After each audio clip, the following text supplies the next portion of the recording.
एक ऐसी कहानी जिसने सत्ता का तख्ता ही पलट दिया।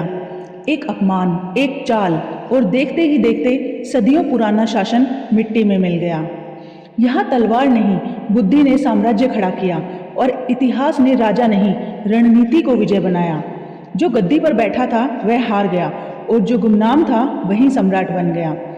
यह युद्धों की नहीं, सत्ता पलटने की सबसे खतरनाक साजिश की कहानी है।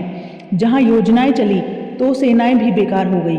यही वह निर्णायक मोड़ था जहां भारत का इतिहास हमेशा के लिए बदल गया।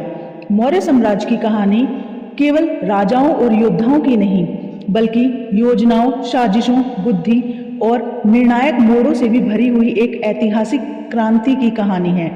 चौथी शताब्दी ईसा पूर्व में भारत अनेक महाजनपदों में विभाजित था और मगध पर नंद वंश का शासन था, जिसका अंतिम राजा धनानंद अपार धन, विशाल सेना और अत्यधिक अहंकार के लिए जाना जाता था। लेकिन उसकी क्रूर नीतियों से जनता, ब्राह्मण वर्ग और सामंत सभी असंतुष्ट थे। इसी काल में तक्षशिला के महान विद्वान आचार्य चाणक्य धनानंद के दरबार में पहुंचे, जहां उनका सार्वजनिक अपमान किया गया। यही वह निर्णायक क्षण था जिसने इतिहास की दिशा बदल दी, क्योंकि चाणक्य ने नंद वंश को नष्ट करने की प्रतिज्ञा ली। सत्ता पलटने के लिए उन्होंने एक ऐसे व्यक्ति की आवश्यकता थी जो केवल योद्धा नहीं बल्कि सम्राट बनने की क्षमता रखता हो, और तभी उन्हें एक युवा चंद्रगुप्त मौर्य मिला, जिसका जन्म और कुल रहस्य में डूबा था, लेकिन जिसकी आंखों में सत्ता, साहस और नेतृत्व की चमक थी।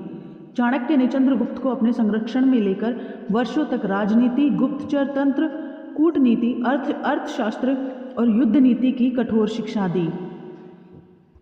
प्रारंभिक योजना के तहत सीधे मगध पर आक्रमण करने का प्रयास किया गया, लेकिन यह प्रयास असफल रहा और यहीं से चाणक्य की सबसे बड़ी राजनीतिक सोच सामने आई। उन्होंने केंद्र पर वार करने से पहले आसपास के राज्यों को अपने पक्ष में करने, नंदवंश की जड़ों को कमजोर करने और गुप्तचरों के माध्यम से राजधानी पाटलिपुत्र में असंतोष फैलाने की योजना बनाई। यह रणनीति पहला बड़ा टर्निंग पॉइंट साबित हुई। धीरे धीरे सीमावर्ती क्षेत्रों पर अधिकार किया गया, जनता को धनानंद के विरुद्ध खड़ा किया गया और अंततः एक निर्णायक घेराबंदी के बाद ईसा पूर्व 322 में पाटलिपुत्र पर विजय प्राप्त हुई। धनानंद का पतन हुआ और चंद्रगुप्त मौर्य मगध के सम्राट बने।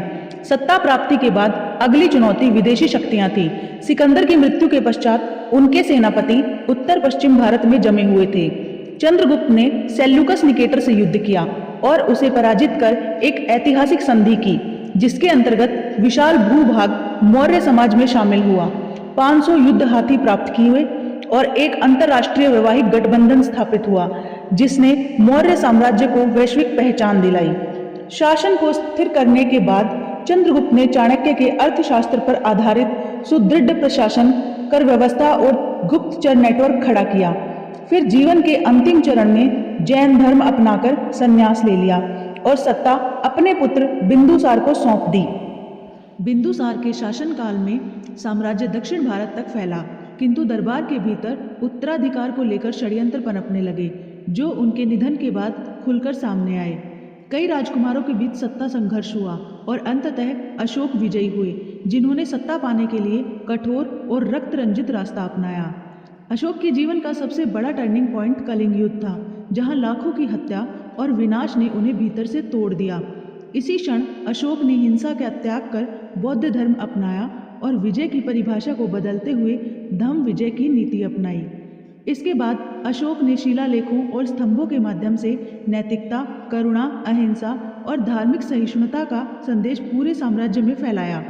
विदेशों तक दूत भेजे और अपने पुत्र महेंद्र तथा पुत्री संघमित्रा को बौद्ध धर्म के प्रचार के लिए श्रीलंका भेजा गया। इस प्रकार मौर्य साम्राज्य की कहानी सिखाती है कि सत्ता केवल तलवार से नहीं टिकती, बल्कि बुद्धि, योजना, नैतिकता और समय के साथ बदलने की क्षमता ही किसी साम्राज्य को अमर बनाती है। तलवार से बना साम्राज्य करुणा से अमर हो गया। अगर आपको ये वीडियो पसंद आया तो लाइक, शेयर और सब्सक्राइब जरूर करें और कमेंट में इस युद्ध के बारे में अपनी राय जरूर लिखें।